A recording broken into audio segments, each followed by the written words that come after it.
नागपूर जिल्ह्यामधील काँग्रेसचा अंतर्गत संघर्ष टोकाला पोहोचलाय। माजी प्रदेश महासचिव मुजीब पठाण यांनी सुनील केदार यांची राहुल गांधी मल्लिकार्जुन खरगे यांच्याकडे तक्रार केली। माजी मंत्री सुनील केदार यांनी भाजप आरएसएसची सुपारी घेऊन बुटीबोरीमध्ये पंजा गोठवला असा आरोप सुद्धा त्यांनी केलेला आहे। बुटीबोरीमध्ये सुनील केदार यांनी आरएसएसच्या व्यक्तीला उमेदवारी दिली। बुटीबोरी नगर परिषद निवडणुकीमध्ये पंजा गोठवल्यामुळे काँग्रेस नेते मुजीब पठाण यांनी ही तक्रार केलेली आहे। सुनील केदार यांनी काँग्रेस कार्यकर्त्यांवर अन्याय केलेला असून त्यांच्यावर कारवाईची हायकमांडकडे मागणी सुद्धा करण्यात आली आहे।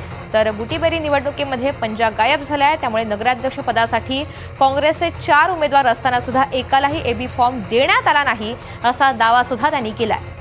त्यामुळे नागपूर जिल्ह्यामधील काँग्रेस गटबाजीची थेट तक्रार आता दिल्लीपर्यंत पोहोचली आहे।